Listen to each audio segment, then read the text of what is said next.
contexte sanitaire, comme on dit, exceptionnel. Et depuis le 6 mars, le Sénégal a vu la crise sanitaire mondiale, c'est le niveau mondial, sur son territoire national. Donc il a fallu revoir beaucoup de...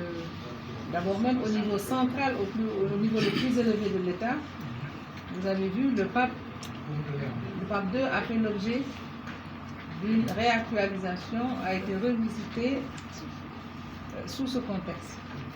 Donc, dans la même dynamique, le plan triennal du Haut Conseil du dialogue social qui avait déjà été adopté par l'Assemblée plénière doit être revu en tenant compte des objectifs prioritaires qui aujourd'hui constituent des contraintes.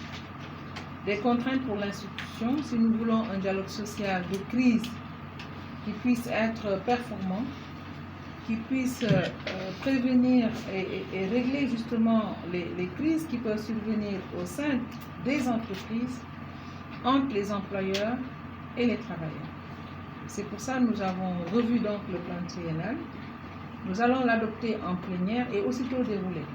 Et vous pouvez noter avec moi que les premières activités auront lieu déjà ce mois-ci, la semaine prochaine avec le BIT, puisque nous avons convenu dans le cadre dans le secteur de la santé de mettre en place des comités de dialogue social au moins dans 5 structures hospitalières.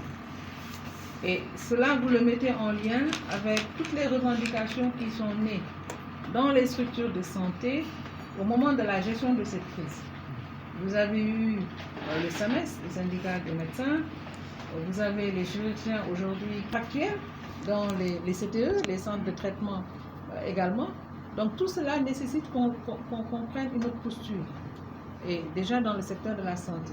C'était déjà une priorité pour nous, le secteur de la santé, mais du fait que au niveau des organisations des travailleurs de la santé, nous n'avions pas encore organisé ces fameuses élections de représentativité. Non pas que nous n'ayons pas tenté, mais ce sont les travailleurs eux-mêmes, les organisations elles-mêmes plutôt, qui en fait n'étaient pas prêtes. Mais aujourd'hui, le contexte est tel que cela devient extrêmement urgent et nous avons identifié le secteur de la santé, sécurité au travail, comme étant prioritaire. Donc nous avons, avec le BIT, le Bureau international du travail, convenu de signer un cadre de coopération qui puisse nous permettre d'effectuer un certain nombre d'activités. Et je pense qu'il faut se féliciter de cette coopération dynamique. Le BIT est notre partenaire stratégique, comme on l'a dit, mais en tout cas pour cette pandémie, le BIT entend accompagner le Haut Conseil dans la mise en œuvre de ces activités. C'est plutôt le mode d'exécution qui va changer, parce que c'est le fast track, comme on le dit. Non seulement c'est le fast track, mais c'est aussi l'identification des vrais problèmes dans les entreprises. Aujourd'hui, nous avons eu cette ordonnance que le chef de l'État a eu à prendre, et qui, si nous faisons avec la comparaison avec d'autres pays, parce que je suis également la présidente de l'International francophone du dialogue social, a été un acte majeur posé par le Sénégal. Beaucoup de pays se sont inspirés du modèle du Sénégal dans la gestion de cette crise. Donc aujourd'hui, nous, ce que nous voulons, c'est faire en sorte qu'il y ait moins de problèmes entre les employeurs et les travailleurs pendant la période. Déjà, nous sommes dans une crise qui n'est pas connue. Nous n'en connaissons pas le terme. Donc, si nous ne s'adoptons pas aussi bien, tous les mandats, le gouvernement, les travailleurs et les employeurs doivent avoir une autre posture par rapport au dialogue social. Parce que c'est la clé aujourd'hui, c'est la solution de tous les problèmes qui traversent nos pays.